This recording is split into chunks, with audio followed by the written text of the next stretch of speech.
In my last video, I talked about what you need to do before hiring an architect or other design professional. One of the most costly mistakes people make is that they spend a lot of money to have a professional take them through several rounds of design that they could easily do themselves. And by going through a preliminary design and understanding what features you want in your home will better your chances of getting the home you really want built the way you want it. Understanding the basic principles about sustainable design can set you on the path to creating a home that fits your lifestyle and your goals. So if you missed the last video, you'll find it at my channel, Sustainable Home Resource.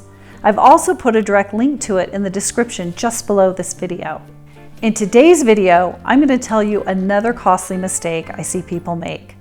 Sustainable home mistake number 3 is settling on a house plan before knowing what features you want to incorporate into your home. Hey, Christina here with more tips and advice to guide you through creating an off-grid or sustainable home you'll love without the typical frustration, overwhelm, and costly mistakes.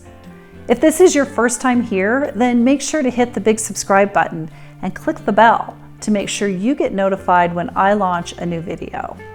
Now, if you're watching this video, then I'm assuming you have a dream to build a sustainable or off-grid home. So how have you begun your journey? Have you been scouring books and the internet looking for house plans? Maybe you've already fallen in love with a particular plan and you've already imagined hosting your first dinner party in that house. But hold on a minute, let's not get ahead of ourselves. A sustainable home works with nature to reduce or even eliminate heating, cooling, and utility costs. And the secret is to design the layout of the house to work efficiently with nature and the site it's built on. I was talking to a well-respected architect about designing buildings to heat and cool with the sun. And she told me that she wanted to incorporate passive solar heating and cooling, but it was so hard to make it work after the building was designed. Now, as much as I respect her, that's a backwards way of designing a passive solar home. Passive heating and cooling must be the design priority from the beginning. And you'll want to make sure that all of your sustainable priorities are designed into the layout of the house. You need to design the structure of the house to collect the sun's warmth. And you must choose materials that will then store and help regulate the temperature. You'll want a floor plan where the long side of the house has most of the windows and faces south. Considering how deep the sun will come into the house will help you decide on how wide to make it. Now, laying out living spaces that benefit from the direct light and heat so that they can take advantage of the direct sunlight, and arrange those spaces that don't benefit from direct light, such as offices with computers or rooms with TVs, away from that direct solar gain of the windows. If you want to catch your water, then you need to plan a roof that is simple and gently sloped so that it's easy to capture the rain and snow. Now, the new houses being built in our area seem to be in a contest to see how many roof lines they can put on one house. These designs would make it prohibitively expensive and nearly impossible to capture the water and get it to a cistern. If you want to incorporate a gray water garden, that works in perfect tandem with your passive solar heating and cooling. And the perfect place for the planter is in front of those south-facing windows. If you want to incorporate solar panels, then consider where you'll place them and how will you safely get to them and how will you clean off the snow. You can easily do all of these steps and more before spending a penny on expensive design services.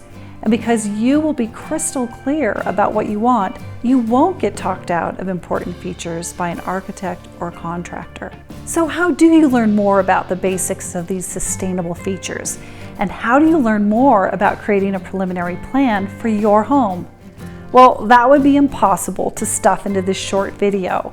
So I've compiled the very basics into an easy to read and understand article called The 6 Essentials of a Sustainable Home. And you can download it here for free. I've included a link in the description just below this video. I'm also including a bonus worksheet, the Before You Purchase Property checklist, which will give you the questions you need to ask before you buy a piece of land. Going through this detailed checklist will save you from the financial disaster of buying land that won't support the home you're dreaming of. I know that anyone who puts their mind to it can build a sustainable home. Understanding the sustainable features that support your dreams and goals and laying out at least a preliminary design will set you up for successfully building the home of your dreams. Designing a home consciously and efficiently, either on the grid or off the power grid, can drastically reduce your building expenses, utility bills, and your impact on the planet. So scroll down and leave me a comment. Tell me, where are you in your sustainable journey? I post a video every Saturday morning, so stay tuned for more videos on designing, planning, and building your off-grid or sustainable home.